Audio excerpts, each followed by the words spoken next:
샬롬 전래동화 15번째 도깨비 방망이. 옛날 어느 마을에 못된 형이 살았습니다. 못된 형이 어느 날 착한 동생을 불렀죠. 언제까지 내 집에 얹혀 살 셈이냐. 이제 너도 부지런히 일해서 살아가도록 해야겠다. 너는 재산이 적다고 생각할지 모르지만 나는 가족들이 있으니 필요한 돈이 많다. 너는 젊으니 부지런히 일하면 나보다 더 많은 재산을 모을 수 있을 거다. 그리고 넌 혼자 살면 외로울 테니 아버지도 모시고 나가거라. 동생은 울면서 말했습니다. 형님, 저야 나가시라면 나가겠습니다. 하지만 병드신 아버지는 이 추운 날씨에 저와 함께 나가면 고생이 심해 병환을 이겨내기 힘드실 겁니다. 제발 봄이 올 때까지만 아버지를 집에 계시게 해주세요. 동생은 눈물을 흘리며 애원했지만 못된 형은 병든 아버지와 어린 동생을 내쫓았습니다. 형은 아버지의 돈을 다 차지해 마을에서도 떵떵거리는 부자가 되었지요. 하지만 동생은 아버지와 비가 새는 추운 집에서 살았습니다. 동생은 온갖 굳은 일을 했습니다. 고생을 하면서도 아버지를 정성껏 돌보았지요. 마을 사람들은 효자 동생을 칭찬하고 아버지와 동생을 내쫓은 못된 형을 욕했습니다. 형은 마을 사람들에게 욕먹는 게 싫었습니다. 그래서 동생을 집으로 불러 혼냈지요. 네가 얼마나 아버지를 잘 모시지 못했으면 마을 사람들이 나를 욕하겠느냐. 너 같은 동생을 둔 것이 부끄럽다. 아버지를 모시고 내 눈에 안 띄게 이웃 마을로 가거라. 너와 한 동네에 사는 게 창피하다. 형님, 마을 사람들이 도와줘서 그나마 입에 풀칠을 하고 있는데 다른 마을로 가면 아버지를 모시기 더 힘들 것입니다. 앞으로 아버지를 더 잘 모시겠습니다. 이 동네에 살게 해주십시오. 네가 볼기를 맞아야 정신을 차리겠느냐. 오늘 밤에 떠나거라. 동생은 어쩔 수 없이 동네를 떠나기로 했습니다. 동생은 간단하게 짐을 꾸려서 아버지를 업고 길을 떠났습니다. 아버지를 업고 밤길을 가는데 아버지가 말했습니다. 둘째야, 여기 개암이 떨어져 있구나. 아버지 말에 땅을 보니 잘 익은 개암이 여러 개 떨어져 있었습니다. 동생은 개암을 모두 주었습니다. 동생은 개암을 어금니로 오도독 깼습니다. 아버지 드세요. 오냐 오냐. 아버지는 개암을 맛있게 먹었습니다. 둘째야, 너도 먹어라. 아니에요. 저는 이따가 먹겠습니다. 동생은 남은 개암을 주머니에 넣고 다시 아버지를 업고 한참을 걸었습니다. 사방은 캄캄하고 다리가 점점 아파왔지요. 오도 가도 못하고 산속에 갇힌 동생은 걱정이 됐습니다. 날도 추운데 산속에서 자야 하나. 그때 동생은 멀리 있는 집을 발견했습니다. 다행이다. 집이 있구나. 아버지, 저기 집이 있습니다. 오늘 밤은 저 집에서 신세지면 되겠습니다.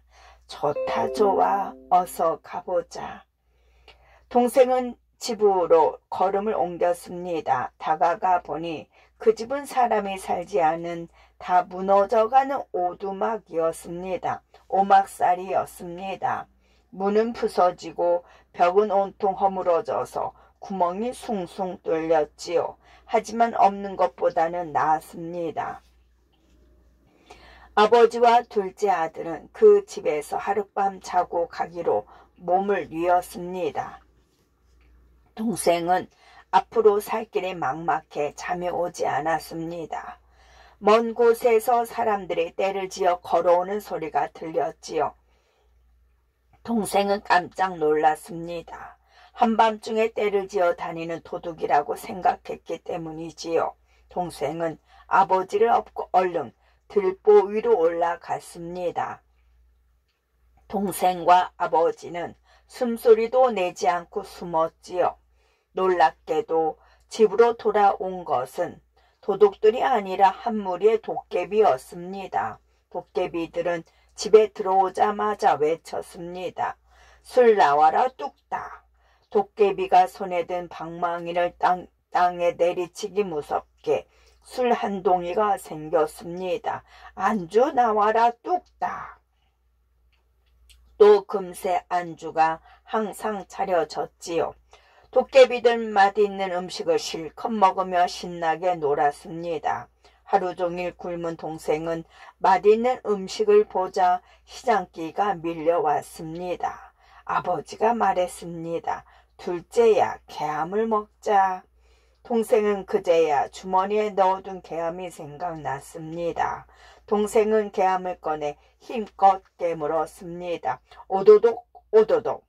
그 소리에 도깨비들은 멈칫했습니다. 한 도깨비가 외쳤습니다. 으아, 집 무너진다. 도깨비들은 꽁지가 빠지게 도망갔습니다. 개암 깨무는 소리를 집이 무너지는 소리로 착각한 것이었지요. 동생은 아버지와 들보에서 내려왔습니다. 아버지, 도깨비들이 다 갔습니다. 둘째야, 넌 어서 도깨비 방망이를 챙겨라. 동생은 아버지의 말대로 도깨비가 두고 간 방망이를 집었습니다. 금 나와라 뚝딱. 동생이 외치자 눈앞에 주먹만한 황금이 나타났습니다. 아버지와 동생은 기뻐서 어쩔 줄은 몰랐지요. 얼마 뒤 못된 형은 자신이 내쫓은 동생이 이웃마을에서 부자가 되어 잘 산다는 소문을 들었습니다. 형은 아버지가 자기 몰래 동생에게 재산을 준 게 아닌가 싶어 동생을 찾아갔습니다. 형이 와서 따지자 동생은 도깨비 방망이를 얻은 이야기를 해주었지요. 형은 도깨비 방망이가 담이 났습니다.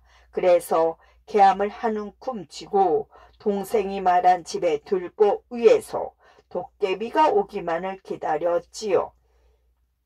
한밤중이 되자 정말 동생 말대로 도깨비들이 와작지껄 몰려왔습니다. 와작지껄 몰려왔습니다. 형은 있는 힘껏 개암을 깨물었지요. 오도독 오도독.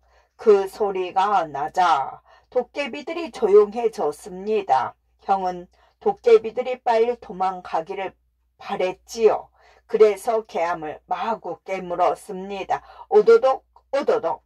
하지만 도깨비들은 도망가지 않고 들보 위로 올려다 보았습니다. 오라, 네 놈이로구나. 지난번에 우리를 놀라게 한 놈이. 도깨비들은 형을 들보에서 끌어내렸습니다. 그리고 흠신 패 주었습니다. 끝.